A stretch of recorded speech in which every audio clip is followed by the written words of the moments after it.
Hello my dear friends, स्वागत है आप सभी लोगों का हाई कप क्लासेज में। आज की टॉपिक है मैकेनिज्म ऑफ ब्रीथिंग।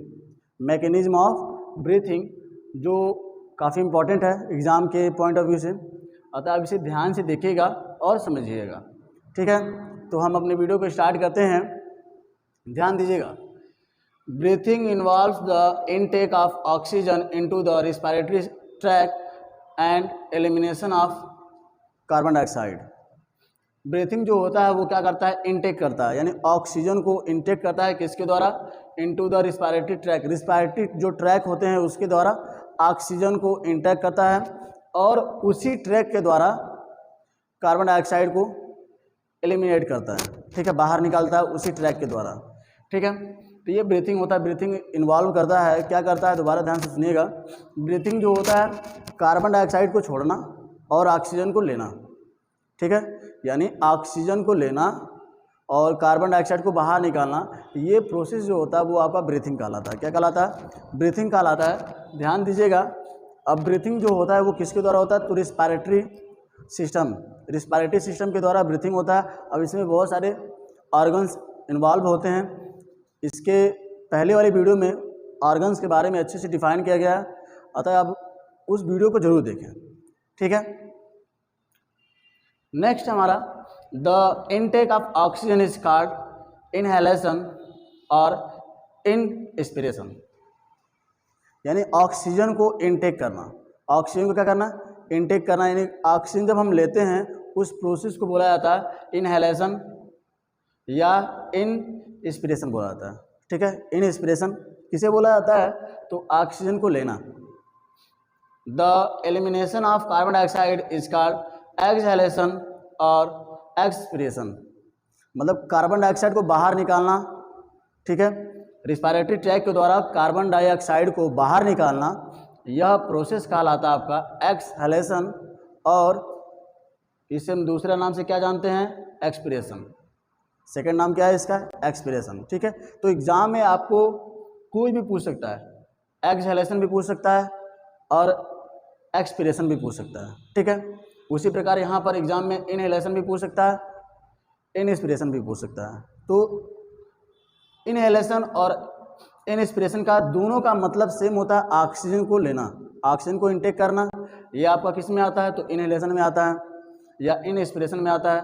और कार्बन डाइऑक्साइड को एलिमिनेट करना, ये किस में आता है? तो एक्सहेलेशन में आता है या एक्सपिरेशन में आता है। ठीक है, अब हम देखते हैं इनहेलेशन। इनहेलेशन मतलब इंस्पिरेशन।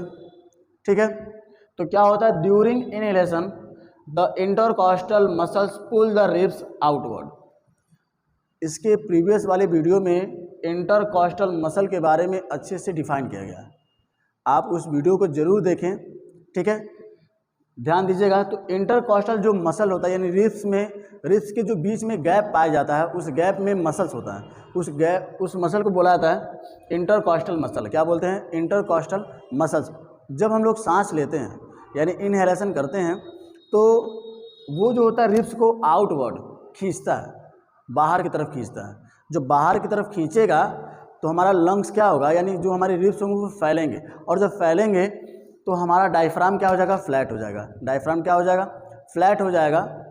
ठीक है, यानी बिल्कुल समतल की तरह हो जाएगा, प्लेन की तरह। ठीक, उस दौरान ऑक्सीजन जो होता है वो इंटर करता है हमारे लंग्स में। ठीक है, नोस्ट्रिल के द्वारा, ट्रैकिया के द्वारा लंग्स में इंटर करता है। कौन? Oxygen gas.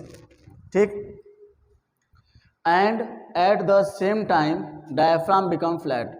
उस समय जो डायफ्राम जो होता है वो फ्लैट हो जाता है। अभी हमने बताया आपको, जो डायफ्राम होता है वो फ्लैट हो जाता है। कब? जब इंटरकॉस्टल मसल जो होते हैं वो रिब्स को आउटवर्ड खींचते हैं, यानी बाहर की तरफ जब खींचते हैं तो हमारा जो डायफ्राम होता है वो फ्लैट हो जाता है, यानी प्लेन हो जाता है।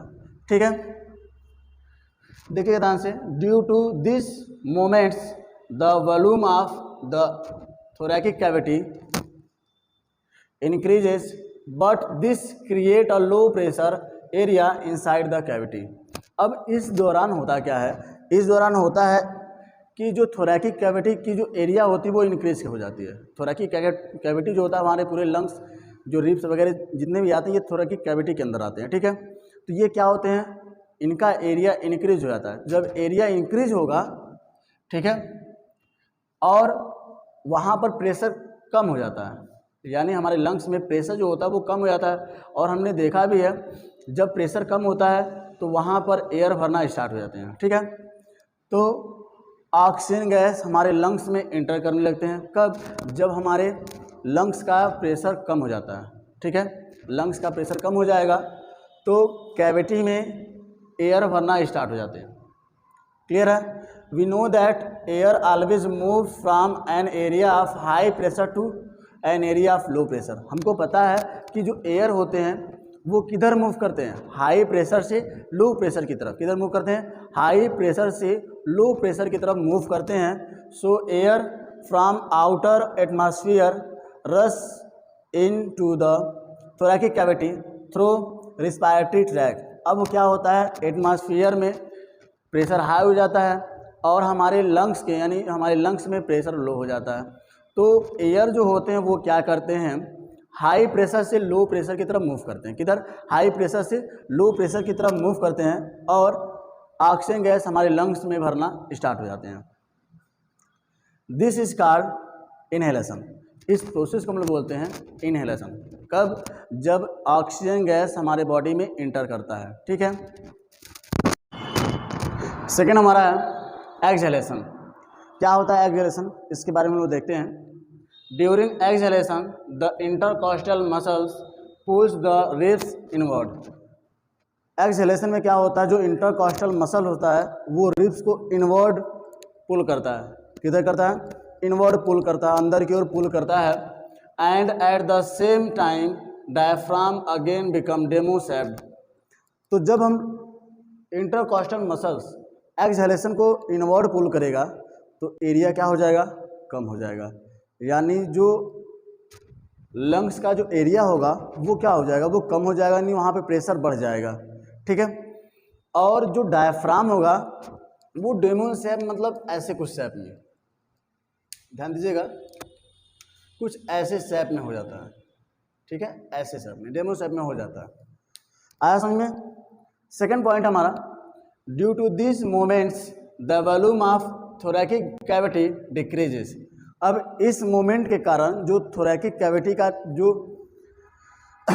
वॉल्यूम होता है वो डिक्रीज हो जाता है, मतलब जो हमारे स्पेस हैं यानी लंग्स के बीच में जो स्पेस होते हैं वो कम हो जाते हैं, ठीक है। As a result of this high pressure area created inside the cavity. अब कैविटी में क्या होता है, कैविटी में क्या होता है, तो हाई प्रेशर इंक्रीज हो जाता है, ठीक है, हाई प्रेशर हो जाता है। तो हमको पता है गैस का मोमेंट किधर होता है, high pressure to low pressure, यानी जहाँ पर एयर का प्रेशर अधिक होगा वहाँ से कम प्रेशर वाले एरिया की तरफ मूव करता है एयर, ठीक है। ध्यान दीजिएगा, नेक्स्ट पॉइंट हमारा, we know that air always move from an area of high pressure to an area of low pressure. So air from thoracic cavity moves to the outside through respiratory track. अब जहाँ पर area, जहाँ पर pressure, gas का pressure अधिक हो जाता है तो गैस जो होता है कम प्रेशर की तरफ मूव करता है, ठीक है। और हमारे कैविटी के अंदर प्रेशर बढ़ जाता है। जब प्रेशर बढ़ जाएगा तो गैस क्या होगा, आउटवर्ड की तरफ मूव करेगा। किधर? आउटवर्ड की तरफ मूव करेगा। किसके द्वारा? तो रिस्पायरेटरी ट्रैक के द्वारा। रिस्पायरेटरी ट्रैक के द्वारा गैस आउटवर्ड की तरफ मूव करेगा, ठीक है। इस प्रोसेस को बोला जाता है एक्सहेलेशन। क्या बोलते हैं? एक्सहेलेशन, या इसे पॉजिटिव एक्सहेलेशन भी बोलते हैं, पॉजिटिव एक्सहेलेशन, ठीक है। अब हम कुछ इंपॉर्टेंट फैक्ट्स देख लेते हैं, ध्यान दीजिएगा। The process of inhalation become faster, thus the exhalation is called active exhalation। मतलब सपोज करिए हम दौड़ रहे हैं, ठीक है, तो जब हम दौड़ेंगे तो इनहेलेशन का जो प्रोसेस होगा वो बढ़ जाएगा, ठीक है, यानी जो रेट होगा इनहेलेशन का वो इंक्रीज कर जाएगा। उस दौरान एक्सहेलेशन का प्रोसेस भी इंक्रीज कर जाएगा। जितनी तेज हम सांस लेंगे उतना ही तेज बाहर निकाला जाएगा। तो जो एक्सहेलेशन हो रहा है उस एक्सहेलेशन को बोला जाता है एक्टिव एक्सहेलेशन। क्या बोलते हैं?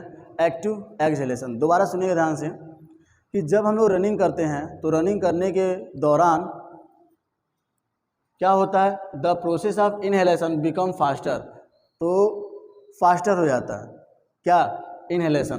कब, जब हम लोग दौड़ते हैं, यानी जब हम लोग दौड़ते हैं तो इनहेलेशन का प्रोसेस फास्टर हो जाता है, और एक्सहेलेशन, उस दौरान जो एक्सहेलेशन होता है उस एक्सहेलेशन को बोला जाता है एक्टिव एक्सहेलेशन। ठीक है, नेक्स्ट है the O2 is combined with haemoglobin, यानी जो O2 होता है वो हीमोग्लोबिन से कंबाइन होता है, हीमोग्लोबिन से कंबाइन होता है और बनाता क्या है, ऑक्सी हीमोग्लोबिन। क्या बनाता है, ऑक्सी हीमोग्लोबिन। यहाँ पर इसका रिएक्शन भी दिया हुआ है, Hb मतलब हीमोग्लोबिन प्लस ऑक्सीजन, तो ऑक्सीजन और हीमोग्लोबिन मिलके क्या बना है, HbO2, यानी ऑक्सी हीमोग्लोबिन। क्या बना है, ऑक्सी हीमोग्लोबिन। अब कुछ और फैक्ट्स जान लेते हैं। जैसा कि हमको पता है हमारे लंग्स के अंदर एल्वेली पाया जाता है। क्या पाया जाता है, एल्वेली। उसकी संख्या कितनी होती है, लगभग 300 मिलियन, 300 मिलियन उसकी संख्या होती है, और उस दौरान वह एरिया क्रिएट करता है कितना, तो लगभग 32 से 72 स्क्वायर मीटर, इतना एरिया वो क्रिएट करता है। और ये एरिया एनफ है गैसों का एक्सचेंज करने के लिए, यह एरिया क्या है, एनफ है गैसों का एक्सचेंज करने के लिए। ठीक है, अब क्या होता है, जब हम लोग सांस लेते हैं, नहीं जब इनहेलेशन होता है तो उस दौरान गैस जो होता है यानी ऑक्सीजन जो होता है वो लंग्स में एल्वेली के पास जाता है, और एल्वेली के पास बहुत सारे ब्लड कैपिलरीज होते हैं। क्या होती हैं, ब्लड कैपिलरीज होती हैं, और वो ऑक्सीजन डिफ्यूज होते हैं किसमें, ब्लड स्ट्रीम में, ब्लड में डिफ्यूज होते हैं और बनाते क्या हैं, ऑक्सी हीमोग्लोबिन। क्या बनाते हैं, ऑक्सी हीमोग्लोबिन, और ब्लड के साथ वो हमारे टिश्यूज सेल के पास पहुंचते हैं और ग्लूकोज के साथ कंबाइन करके कार्बन डाइऑक्साइड, वाटर और एनर्जी जनरेट करते हैं। पुनः कार्बन डाइऑक्साइड जब जनरेट होता है तो वह ब्लड स्ट्रीम में मिक्स होता है, कार्बोनिक एसिड बनाता है, कार्बोनिक कंपाउंड बनाता है। ठीक है, या कार्बोनेट आयन बनाता है ब्लड के साथ, और पुनः वह कहाँ पर आता है, एल्वेली के पास आता है, वहाँ पर एक्सचेंज होता है गैसों का। ठीक है, कार्बन डाइऑक्साइड पुनः लंग्स के पास आएगा, लंग्स जो है रिस्पिरेटरी ट्रैक के द्वारा उसको बाहर निकाल देता है। ये प्रोसेस होता है आपका किस में, तो ये प्रोसेस होता है आपका ब्रीथिंग में। ठीक है, किस में होता है, तो ब्रीथिंग में। आशा करते हैं ये वीडियो आप लोगों को पसंद आई होगी, अतः आप इसे ज़्यादा से ज़्यादा शेयर करिए, लाइक करिए एंड सब्सक्राइब करिए। Thank you.